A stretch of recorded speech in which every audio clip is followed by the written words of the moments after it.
Welcome to Hot to Trot. This is not your normal horse racing podcast. My name's Ashley Eisenbiel. And I'm Donna Locke, and we're your hosts for Hot to Trot. Welcome back to another episode of Hot to Trot. We've been having so much fun, and today we have a special guest with us, McErlean from Penn National. But before we get into that, we need to give a little life update. Ashley, what's been going on? Not much. Kids are almost out of school, which is like a total bummer. I think work from home moms and stay at home moms everywhere just like, oh great, they're home. Yeah, they're with me on it. I don't know. I do like having them around some days, and then some days I don't. Yeah, but when there's chores for them to do, they're great. Oh, yeah. So now I'll have the 3 dogs and 2 boys when we're filming podcasts to like corral. So that should be entertaining. Maybe one will like walk in the room. You never know what you're going to see here. No, you don't. It's just life. What's been up with you? Just enjoyed the Derby, and I've been doing my picks weekly. I hit the try the other day at Penn National, so I'm feeling good about my weekly picks. I'm on a high right now. Next week, it could go low. So you got to celebrate while you're winning. I know. So I did pretty well on my personal betting throughout the Oaks card on Friday. I seem to do like always better on Black Eye Susan Day, Oaks Day. Like those days, I seem to do good. I tank on Derby Day every year. I should just stop while I'm ahead and not even attempt it, but I tank on the undercard. I do. Once I don't you're know. Up, you gotta walk away. You do. It's life. Maybe you just do better with the ladies. Maybe that's your thing, the fillies. I always do better with the fillies. I like that day. I don't know. We'll see. So Donnell, by the time this airs, you're going to be heading over. You'll probably be in your car driving and watching TV, but not watching TV, listening to TV. To Harrah's for McErlean Super Sunday. Yes. So by the time this airs, I'm going to be heading over to Harrah's, my nice 5-hour drive. I'm going to be listening to every Hot to Trot episode just because you all should be listening to them. But yeah, we'll be kicking off McErlean. They have, their invitational races. They have the Sire Stakes and Stallion Series. So that day is always filled with really good racing. Last year, we saw a track record from Hill Exotic. Mm-hmm. Well, it was actually a world record. So I'm excited to see what we're going to have in store for this year. Hopefully some more records, because that always makes the day exciting. I just always wonder what the weather's going to be, because throughout my time in Pennsylvania, and this is going to be my first time missing McErlean. So my son's going to be wrestling in the Freestyle National Wrestling Tournament in Virginia Beach. So I might be there. If he doesn't do well, I'm going to come, because why not? Well, we hope not. We hope not to see you then. We hope he does well. I'm sorry. Okay. Well, I do too.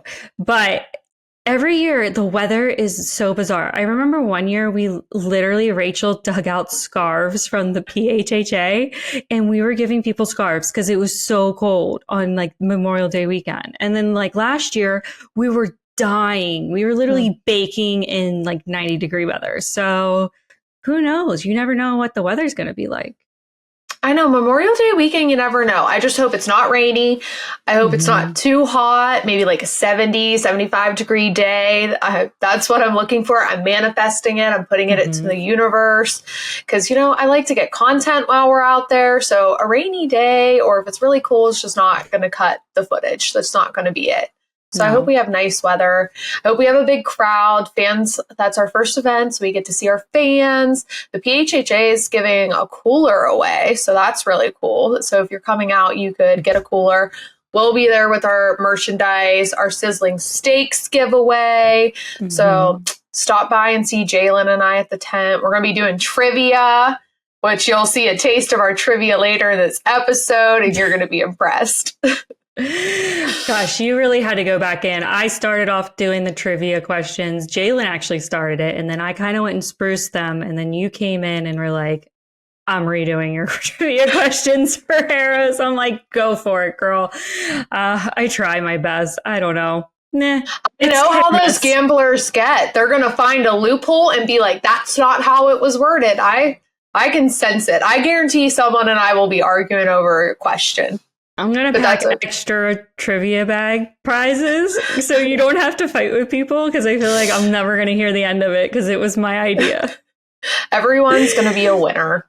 Hey, but this could be perfect. If it totally like flops and Ashley's trivia bombs, then I might get my karaoke dream. Maybe it is the karaoke machine. If trivia flops, then it is a sign that we need to just do karaoke. But I won't be at those events because my ears can't. I'm going to be singing Sweet Caroline every single race day that I'm there. I'm sure people will be flocking to you. They're going to want to sing it with you. Oh, I saw a TikTok for the Derby that had like the whole crowd singing Sweet Caroline. What is with you in that song? It's a classic. I love it. Listen to some Taylor Swift. I listen to some Taylor, but I'm just saying, like, if I gotta, like, everyone knows the words to Sweet Caroline. Come on. That's true. A lot of people know the words to Taylor Swift too, so. All right, well, you can sing Taylor Swift. I'm going with the classic Sweet Caroline. Oh, oh, oh. That was beautiful. Told me not to dance on TikTok, and now I'm singing on a podcast. I'm going to be dead to my 15-year-old. You're giving him the ick. Cringe. His mother is cringe, so. All right, well, let's get to this episode with Chris, because it is a good one, and I'm excited for Penn Mile coming up, because it's in my backyard, my home track, technically, and let's talk Penn Mile. Welcome, Chris. We're so excited to have you here on Hot to Trot to talk Penn Mile with us. Just so our listeners know who you are, do you want to just give us a little insight to what your job is and what it entails at Penn National? Sure. So my title is Vice President of Racing Operations for Penn Entertainment. So I've been with the company since the beginning of 2007.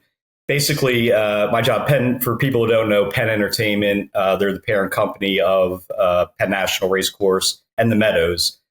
We also have 9 other racetracks around the country in 9 different jurisdictions. We have several off-track betting facilities. We have a national ADW, Hollywood Races. And basically, my job is to oversee all those racing operations. We have people, obviously, day-to-day at those properties, but my role is more on the corporate level, deal with them on operational issues, legislative development. I'm the industry contact liaison with the national racing groups. So basically anything that happens in horse racing, dealing with the company, falls in my lap. So I'm on the road a fair amount of time, probably out half my time. I'm traveling to exotic locations like Youngstown, Ohio, or Hobbs, New Mexico, or Washington, PA. But my base is at the Penn National Racecourse in Grantville. That's great. Yeah, you get to go see Donnell at her home track at the Meadows. I do get out there a fair amount, yes. I just want to bring up something. When you were probably on the road, I know I heard the Grinch came to your office with a little coaxing by Eric Johnston. I still am picking out like little green fibers out of my chair. Although I actually switched offices after that, so I don't know if there's any connection there or not. But they moved me out of my office after, ironically, just a short time after that. So I'm not sure if putting 2 and 2 together there. Well, good to know. So when the Grinch goes back to revisit you next Christmas, I'll not go to the same office then. Were you surprised to find out who the Grinch was? Surprised, but not surprised. We had so much fun filming that day. I think I made all of everyone, all the jockeys, everybody kept, and Eric was parading me around. Like, I got to meet so many people at Penn National that I never met before in the casino side and in the offices, because he was having me go to all the offices, and then Eric dressed up as Santa. That was like perfect. It was so much fun. We had a lot of fun. It might have been scarier, him in a Santa costume. He made a good Santa. It was unexpected when he showed up after I put on the Grinch costume that he had a Santa costume on hand. I do kind of question that now, looking back, why Eric has Santa at his disposal when anybody just shows up. That's a fact I did not know. I'll check into that next time I'm up his office. He's ready for a holiday party no matter when. That's Eric for you. I like it. He's prepared. Chris, how did you get into racing? Were you a fan of racing, or how did you kind of take this career path? Yeah, so I think like a lot of people, I started out as a fan. I grew up in the outside the Philadelphia area and started going to the track when I was probably 7, 8 years old with my father and my uncle. They like to go to the track, especially my uncle. And actually, ironically, yesterday was, don't gasp at the year, my 42nd anniversary in terms of working in the horse racing industry. I started, progressing from being a fan and actually was a halfway decent handicapper. And I got a job at a local newspaper doing handicapping picks when I was in high school. And even though I couldn't legally bet at that time, I was doing picks, and just kind of from there got involved. There was a racetrack nearby, Brandywine Raceway, harness track, which no longer there in Wilmington, Delaware, but I started there and worked in high school and college at Brandywine. And then after college, got to work for a gentleman by the name of Stan Bergstein, who people in the harness racing industry definitely know. He's one of the all-time greats, and worked with him for a couple years at the trade association, Harness Tracks of America, up in New Jersey. They represented harness tracks around the country. And when I was in northern New Jersey, I was able to connect with people at the Meadowlands and started working there in the early 90s. And that's right when simulcasting was kind of taken off, and really kind of started there, simulcasting and marketing, worked my way up. I was at the Meadowlands for 15 years, ended up running the Meadowlands operation for both thoroughbreds and harness, and also at Monmouth Park Racetrack in New Jersey as well. The Sports Authority owned both racetracks at that time. And then in, as I said, 2007, I came to work at Penn. It's been a great ride since then. Been in the industry a long time, seen a lot of things, a lot of changes, but it's fun. I'm still a fan. I don't get to handicap as much as I'd like to. Finished third in the Derby with my pick, but only 2 noses away. Me too. Us too. Yeah. So we'll see. He probably ran the biggest race of any of the horses in there, but that's, as they say, that's racing. But I love, I love the sport, love the people in it. It is a business too. I'm not a horse person per se. I don't have a horse in my backyard. Didn't grow up riding or anything like that, but have a great respect for, for the people in the industry, and it's a business too. And, I think I have a pretty good background on the business side as well. It's kind of what my background education wise is. So, put the two things I like together the best, business and racing. And it's been a great ride up to this point. Wow. That's so crazy how you were you got started as a fan so young and were able to do picks in high school. That's so interesting.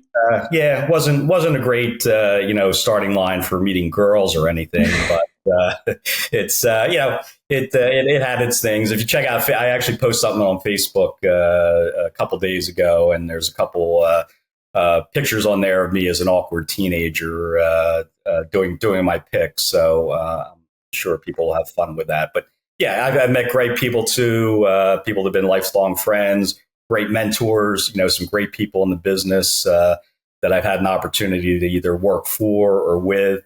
Past and present. So, in my team that I have at my tracks, great people there. So, it's a challenging business now. Definitely, a lot of new things, a lot of things happening. It changes almost daily, and there's a lot of opportunities too as well. But it's definitely, I like to sometimes akin it to.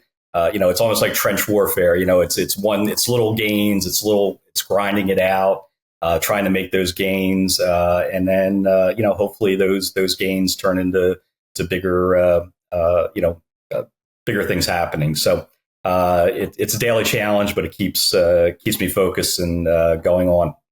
You talked about changes, and that like kind of sparked something for me as a fan. Like, it's just, this industry is so great to be a part of, because you get like a new season of horses every year or so, and you become fans of those horses, or you become fans of like a new jockey or a new trainer, an upcoming trainer, and you get to follow them. And then they like also, there's so many horses that I think I'm like a mega fan of like 5 or 6 years ago.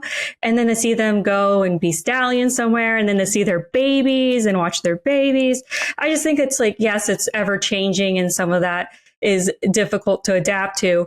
But also as a fan, like, it is awesome that we're ever changing. Like, you get a new fresh face of racing so often. And then also you get tied back to those horses that have ran in the past that you were rooting for. So I think that's really cool. And I just had to say that because it kind of sparked my big, because I was a fan. I started as a fan before, getting into the industry. So we have similar backgrounds. Don't have horses in my backyard, but definitely respect everyone in the industry. Yeah, it's it has a lot of history. Again, dating myself. You look at some of the pedigrees of horses, and you look 5 or 6 generations back, and you say, I saw that horse race, and that kind of puts it in perspective from that standpoint. But yeah, there's always up and comers. There's a lot of people who've been around the industry in a long time, which provides good stories as well. So it's ever changing. I know there's a lot of challenges with keeping stars in the sport, especially the horses on the track, as you said, with racing and things like that. And people are trying to encourage horses to race more and race for longer periods of time. But it is a business too. I understand that, and there's balancing from that standpoint. So. Again, the great thing about racing, everybody has an opinion on that. So, and there's certainly no shortage of them in the racing side. Absolutely. No, definitely not. I get excited to see their babies run too. So I get just excited to see them. So when we had the first, American Pharoah, it was like, I can't wait to see him hit the track in 3 years. And I was just like counting down the days. So let's get back to what's going on at Penn National. Tell us about some of the events this summer that are happening at the track. Sure. So, this is kind of hitting the heart of our season. Starts on May 31st, which is our Penn Mile event. And, that it's an event which I'm particularly proud about, because we kind of created it from scratch. This is the 11th running this year. We had 1 year off because of COVID, but Penn National is, certainly not in the upper stratosphere in terms of the racetrack pantheon. So, we have to, it's a blue collar track. And, we don't have many times on the calendar where we're the focus of the racing industry. So about a dozen or so years ago, we tried to, figure out on the racing calendar what divisions maybe were underserved, where we could make an impact. And in thoroughbred racing, it's difficult because so many of the best slots are taken, the historical races, things like that. So we actually identified the turf category, because Penn National has a really good reputation with its turf course. And the 3-year-old division at that time, sort of mid short distance, didn't have a lot of stakes races, especially earlier in the year. So we kind of created the Penn Mile with the opportunity to, give horses, hopefully up and coming horses, an opportunity to race for a good amount of money, and hopefully go on to better things. Which, if you know, in the thoroughbred industry, the grading process, horses that race in the bigger stake races, if they race in your race, that helps your grading move up. So the goal was to, create a race that would, be hopefully a big splash on the calendar, and hopefully get the graded status. And, we put up $500,000 for the first year. We were able to get great fields the first few years. They included grade 1 horses that either coming in or that went out of the race to win some big races. And we were able to get up to a graded status in its first go around. And then it moved to grade 2 status in 2017. So, we're really proud of the race. It's really kind of made the focus of a big event at Penn National, as we try to do at each of our tracks, try to have a signature event. We do that, our Charlestown Classic later in the year is $1 million race down there. And the Adios, obviously, at the Meadows has a great history. So the Penn Mile is important in terms of, giving Penn National a spotlight on the national calendar. And it's proven its point. Past probably, I believe, 7 of our 10 top handles all time have been Penn Mile days. The last 2 years, we've broken handle records each year. I think last year was almost 4.6 million. So it's an event that's growing. It's got a great reputation with horsemen around the country in terms of coming to it. And, we're looking forward to this year's edition. In addition to the racetrack, we have great races that day. The Penn Oaks is on the undercard. We have 2 PA bred turf races on the card. We have 2 overnight stakes for horses based at Penn National. So 6 of the 10 races that day will be stake races. In addition, we're doing a lot of stuff off the track. We're really trying to, create it as a family event, get the mainstream audience in there. So we're going to have a lot of activities for families, rock wall, I think face painters, we're having music. We're building out a beer garden. And Darnell, you're probably familiar. And Ashley, you've been at the Meadows a few times, similar to what they did at the Meadows out there with Embers, sort of a trackside beer garden. And we're actually doing that by our paddock area. And we'll have that in place starting this year. It's sort of a work in progress, but we're hoping that grows into something that people will gravitate to. And you have the horses saddling right in front of you, so it gives you a good good atmosphere, a good critical mass down by that area. We're doing a hat giveaway for the first 400 fans that day, a Penn Mile hat. And Larry Colmus, the voice of the Triple Crown for NBC Sports. I've known Larry for almost 30 years when he started at Monmouth Park back in the early 90s. And Larry last year came and called the race. He's going to call our stake races. He's coming back this year. He's going to do a meet and greet with the fans starting at 4:30 that day, which was a big hit last year. So we're going to do it again. It's just a big day. I think everybody kind of gets that feel that the bigger horses, bigger jockeys, bigger horsemen are coming, and it creates that buzz. And we started Kentucky Derby Day trying to really push it when we had that big crowd there for the Derby, and it's the nominations close next week. So hopefully, we'll get some snowball effect and get things going for Penn Mile. I think it's going to be fun. You guys have a lot this year, and the bar outside, that'll be great. I think the Embers Lounge that's at the Meadows has really drawn people in, and people love to watch races from there. So I think that'll be great at Penn National, but I can't wait to get there. And you talked a little bit about this. I mean, a lot of planning goes into events like this. It doesn't just happen overnight. I mean, everything you listed, it takes time. When do you start planning for events like this, and how much effort goes into it? Well, you usually start the day after the prior year's event ends, because then you have all your notes as things that you can do better, or things to they get ideas on. But probably we kind of try to get started early in the year, again we're with Kentucky Derby and then Penn Mile. They kind of come on top of each other. So there's a lot of stuff that we're kind of doing concurrently from that standpoint. But, between marketing, between racing, between our, outside vendors, F&B, things like that, it's a process that takes, as you said, several months to put together. And then, as you get closer and closer to the event, it's more, the little details that you gotta hone in on from that standpoint. But it does take a big effort from everyone. We've got a lot of dedicated people at Penn National. We're trying different things. As I said, we're trying to take some elements maybe from some of our other properties that do a good job with these special events and try to, best practices and things like that. So each year, the biggest goal each year is just try to incrementally improve, try to, bring new things in. If stuff doesn't work, take it out, put something else in there, try to get, keep trying to get people interested in coming into the to the track for these events. So this is the one opportunity we have to shine the spotlight on Penn National. So we really try to put our best foot forward from that standpoint. Well, I know we're kicking it off with Penn Mile, but you guys also have another big event. I know it's my family's favorite event every year because you guys are in our backyard. Camels and ostriches, right? Yep, that's our favorite racing day.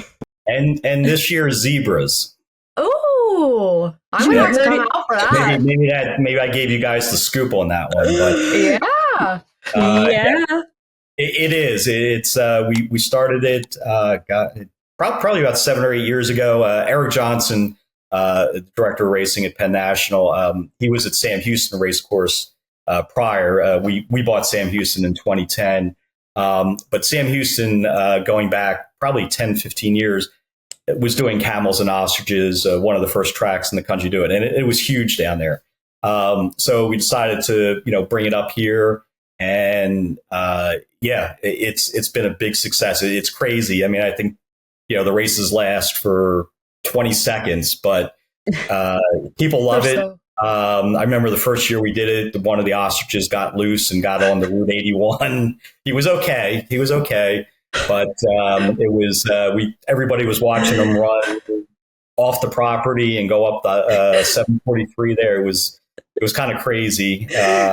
And the camel races are fun. Our veterinarian, Dr. Jerry Pack, has a lot of fun participating.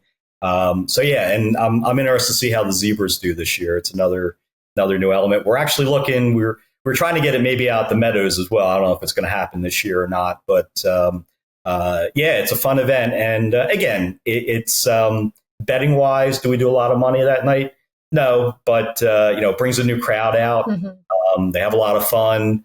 Hopefully that's an impetus for them to maybe have another opportunity to come out to the track some other time. So it's a building process that way. But yeah, it's a great event. It creates a lot of excitement with our employees too, because they love seeing big crowds and again, they like the spectacle as well. So it's kind of crazy, but it's one of our biggest days of the year. It is crazy what a crowd they draw in. But I love camels. They did it at Meadowlands when I was an intern there, and that was my favorite day. And my whole internship paper that I had to write, it was like a 12-page paper, was all on the camel and ostrich race. That I had so much fun.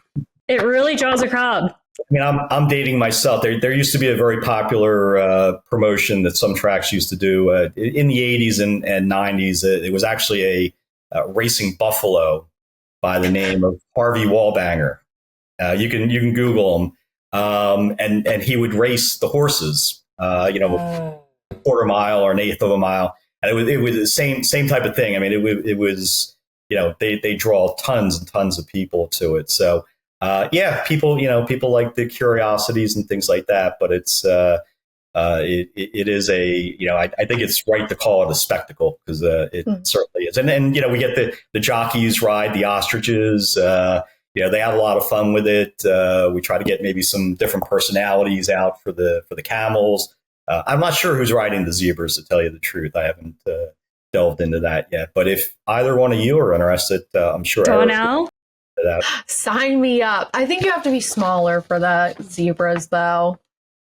But if I were 5'4", I'd be there. I think I'm too tall for a zebra. I'm going to have to start riding more. And then later in the year, we do have something we started a couple years ago, which turned into a nice event, Fan Appreciation Night, which is at the end of August. We do take a break this year at the end of August. We're not coming back till about mid-October, so that'll kind of be the finale for our summer season. Do a Fan Appreciation Night. We do some things around with our horsemen as well.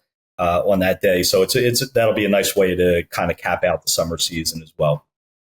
Now, we covered a lot of family fun stuff. Do we have a wagering menu yet for Penn Mile? Sure. It'd be we're anticipating having 11 races for Penn Mile Day. So it'd be very similar to last year. We do have we kick off usually our first 4 races night at pick 4. We will have a pick 5 that night. We'll probably have a second pick 4 encompassing like a stakes pick 4 that night. And then obviously the win, play, show, exact, trifecta, super in every race. So it should be, as I said, the wagering the past 2 years has been over $4 million each night. So I would anticipate, good weather and decent sized fields. The goal would be 5 million this year. If we could break the 5 million mark, that would be huge accomplishment. I think since you used to handicap, maybe we should have a little handicapping contest with you against Ashley and I and see who does better. I'm up for the challenge on that. But Leslie said, I usually tell people if I was that good of a handicapper, I wouldn't have to work anymore. So we'll see. I have not. I forget who I would have liked last year, but it's it's a tough race. It's turf.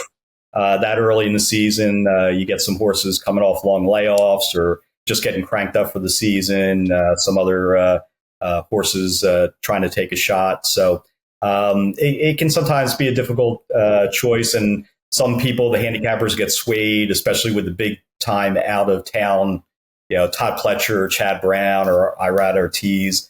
They see them and they'll overbet them a lot. So sometimes you can sneak in some of the under the radar guys that are still very good, but they don't get the headlines like the other guys. So it's usually a good betting race. The favorites only won 4 of the 10 editions, so there is value from that standpoint. And 2 years ago, we had a $168 winner in the race. Wow, what a summer! So it can happen. Anything can happen when they put the horses in the gate.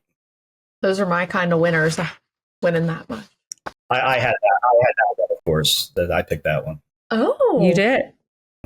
Donnell and I have kicked off a bet with your buddy, and we're giving our picks, and we're doing like pick 4s and pick 5s, and split a ticket with a friend. It doesn't cost you as much, and then you also get some insight on your picks, because I like betting with somebody, like going in together. I like to bounce my horses and see if I'm on the same wavelength with someone else. So we'll put together a bet with your buddy picks and get yours, and we'll share them with our listeners.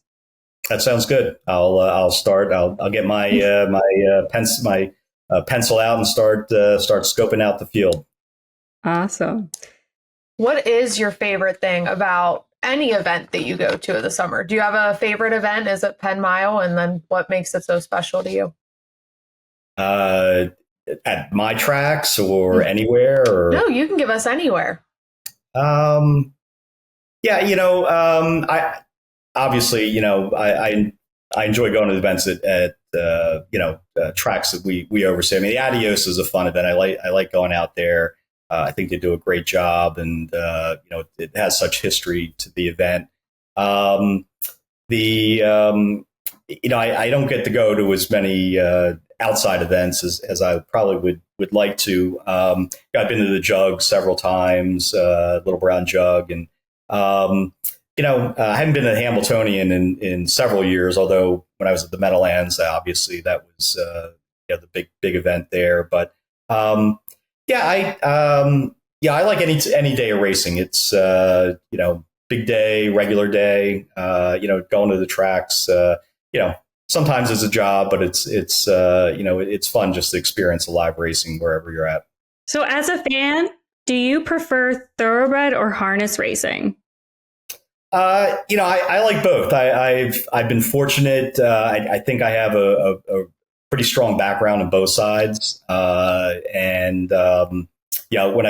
a handicapping point of view, I would say probably thoroughbreds. Just because there's a little bit more diversity in terms of different angles that you can apply on the thoroughbred side, dirt, turf, distance changes, weight, stuff like that.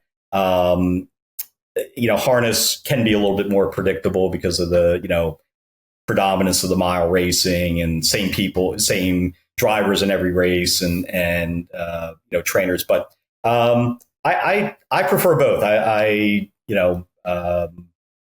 been fortunate to be associated with both breeds and the people in it. So I don't have one preference over another from that standpoint. Good answer. That's a diplomatic one, right? Yeah. But it is the case. It's I enjoyed both. Probably early on, I had probably more opportunities on the harness side, working at Brandywine and Harness Tracks of America, and then the Meadowlands. Even though we had thoroughbreds at the Meadowlands, they used to have a fall thoroughbred meet there, a much shortened one now. But harness was obvious. Donnell knows, Meadowlands is the king of harness racing. When it comes to that. So, I think I have a really good understanding on the harness side, and I'm very strong on the thoroughbred side too. I've had a lot of, industry activity from that standpoint. So, and at the end of the day, it's all the horses are going left-handed, turning left. Yep. All racing to get first. All right. So we are going to change things up this episode, and we're going to do a little trivia with Chris, because I went out to Penn National on Kentucky Derby Day a few years ago, and you were there, and I did something with the DJ. I had some trivia for the fans and gave away some goodies, and you had every single one of my trivia questions correct. You knew every single one of them. You made me like, you grilled me. You roasted me right then and there in front of everybody on the apron that my questions were not good. So I did my research, Chris. And All right. Now I'm going to pay, right? Yep. We're going to try. Now it's payback. It is Stump Chris. I think the Kentucky Derby has a little bit more history than the Penn Mile, but fire away. All right. We're going to kick it off, Donnell, with our first question. All right. What horse set the speed record for the Penn Mile race, and in what year did it achieve it? Major Dude, 2023. 133 and 4. Oh. So Ashley does not have that as the answer, but I kind of believe you over Ashley's answer here. I had Ride a Luke. I am. In 2013. Yeah. But your time was faster. We'll fact check this after. We might have to edit this because I might have had it wrong. I'm going to double check now. Because I probably believe Chris too. That was a lot of trivia that day. All right, I'm going with the next one. I don't want to say Ashley's wrong. But I might be wrong. Does it? I'm not surprised. But you go back and as they say, check the receipts. I'll check the receipts. You can come back on that.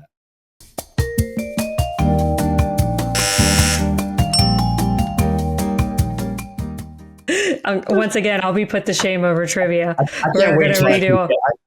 can't wait till I can get my questions out. Oh man. Again, I won't win. All right, next question is, what jockey holds the record for the most wins of the Penn Mile race? Irad Ortiz has 2. He won with Major Dude last year, and I believe he won with Frostmorn in 2017. Yes. You even got the bonus of what years. I told you. There you go. Yeah, and the horses. You really know your facts. What is the name of the 2-year-old filly that holds the Guinness World Record for the highest race speed record for 2 furlongs, clocked at 43.97 miles per hour? Your track has a Guinness World Record setter. They used to have a couple. There used to be 2 world records that actually Penn National still holds one world record on the turf. I think it was for a mile and 70 yards told in 1980. Holds the world record for that. But to answer your question, I do not know. Winning Brew. Okay. Yep. Which Speaking of Winning Brew, in what year did Winning Brew achieve the world record for the highest recorded race speed over 2 furlongs? Do you know what year it was? I do. I'm going to say because they haven't done those. I believe they used to do like for the young horses, like schooling type races. I think that's what one of those. I would say it would have to be in the. I'd say somewhere probably it's 1975 or 76. We have 2008. We're gonna fact check. No, that one's right because that's on our website. I actually did a whole when we wrote the website. That was one of my biggest things that I went on. So are you making this stuff up? No, I'm gonna send you. I bookmarked a whole series of web pages. Hold on. What? Winning Brew is the filly. Okay. Winning Brew fastest. 2008. We'll have you back for Adios and do some Adios trivia. We'll be better at that. You can do those. I'm quitting. I'm not. This whole trivia thing might be a bust. All right. Yeah. No, I'm looking at it. Yeah, it's possible. Ashley's trivia is good. Maybe not. I'm not. He's not going to give it to me. There's actually a YouTube video which I'm looking at right now. Yeah, it's possible. I do recall that there actually was some 2-year-old races that we had done that early on. All right, you got me on that one. You win. Yes, good job, Ashley. Good job. That was one of the things like I was most impressed with when I came to PA Racing, like and was doing all my research when I worked at the commission. I actually like wrote a blog for the state way back in the day on that. And then I took it and I brought it to our website because I was like, I was the author of it. I'm using it for content for our website because I thought it was really cool. We should promote that more. There you go. Right? Okay. All right, last question. What horse won the Penn Mile and went on to the Breeders' Cup Sprint in 2014? Bobby's Kitten. Nice. Yes, trained. I think that was Chad Brown. I think. Yeah, that was a big win. He won the sprint that year. He was that was an upset there. I think, but. Yeah, there's actually been some really, really nice horses that have come through the Penn Mile. Last 2 years ago, a horse by the name of Annapolis finished second. He went on to win multiple Grade I races. Casa Creed, who's still racing, he finished second in the race a few years ago. We had several other Grade I winners come through there. So again, that was a big boost for the graded rankings too. But yeah, Bobby's Kitten was a good one. That kind of helped give the race a lot of legitimacy. Coming Penn National to the Breeders' Cup is not a usual path for a horse winning one of those races. So that was fun to happen so early in the history of the event. Yeah, I thought that was pretty cool. So big fan of Bobby's Kitten. So who's the only trainer to win the Penn Mile twice? Hold on. It's not. Hold on. I have no idea, but can I guess Chad Brown? Did No. he win it? No. That is it. Chad's never won it. Oh no, he did. No, I'm sorry. He won with Bobby's Kitten. That's the only one. I want to say. I have no. I'm blanking. What years was it? Let me Google. One of them was on. All right, tell us. Mark Cassie. He won it twice. Yeah. Yep. 2019 and 2016. I knew it was recent. It was the last one, but I just couldn't come up with it. Well, I don't do trivia for a reason. I don't know, though. I'm excited to see what horses the Penn Mile brings in this year. And this will be my first Penn Mile, actually. I didn't get to go last year. Well, bring good weather. That's the one key ingredient. We 1 year, 2021, it got taken off the turf because of rain. So obviously with turf, you live or die by the weather. But hopefully you'll be bring the good weather with you from that standpoint. Yeah, that was like 2 or 3 years ago? It was like a huge thunderstorm that rolled through like right before the Penn Mile, I believe. And we were just like dumbfounded by like, because we could see it coming.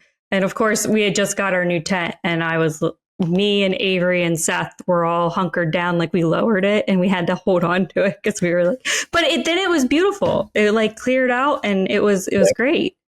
So let's hope if it's going to be any weather, it's going to be early. But I'm excited. I'm just going to put this out there. We're doing trivia with fans on Penn Mile Day and giving away goodie bags again. And I don't want to be criticized because Todd Mosteller, executive director of the PAHBPA, helped us with the trivia questions. So now I feel like I need to run them by you before we make them finalized. Todd knows his stuff as well. So I would trust Todd. But if you want, just as a backup, if you want to send them my way, I'm more than happy to take a look at them. Another pair of eyes is good. Yeah. But you also might come up with some good, we can add some addition. I had some extra goodies I can pull together. We can have a whole bunch of trivia. We'll call it Chris and Todd's trivia night. There you go. Unfortunately, when they do those trivia nights, like at the bars and everything, they're usually not doing Penn Mile history. So it's, I don't win too many of those. You're not good at any other trivia, just the horse racing? I'm halfway decent. I'm pretty good at Jeopardy. So. Oh, all right. Well, I did throw in some like pop culture hints with the racing trivia for fans that might not know it. Like this year that this race happened, this was the song on the top 10 of the Billboard. So just to help jog some people's memories. Yep. Some fun things like that. We've tried to spice up the trivia with racing and throw some fun hints in. Give them those hidden clues. Yep. Yeah. Well, Chris, I've had a lot of fun today talking to you. I know Donnell's looking forward to getting out to Penn Mile, and we can't wait. So thank you so much for being on the podcast and having fun with trivia. And I, once again, feel a little bit burned by you and the trivia. One of these days, we'll let you win. Don't worry.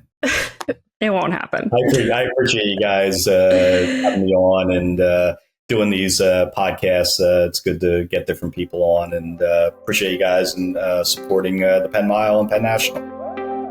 Penn National is kicking off their summer events and summer fun with the Grade III Penn Mile on Friday, May 31st. The excitement kicks off at 5 p.m. with thrilling races and nonstop entertainment. On July 5th, come out for the camel, ostrich, and zebra races. Post time is 1 p.m. and the whole family will enjoy this day. Save the date for Fan Appreciation Night on Friday, August 30th. Post time is 5:45 p.m. Come to Penn National and enjoy food and drink specials, giveaways, and so much more. Don't miss out on the action and excitement this summer at Penn National.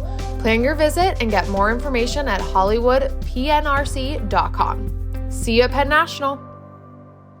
Well, that's it for this episode for Penn Mile and Hot to Trot. Thank you guys so much for joining us. And remember to mark your calendars for this year's Penn Mile. Gates open at 4:00. First post is at 5. And you can find all the event details on our website, pennhorseracing.com.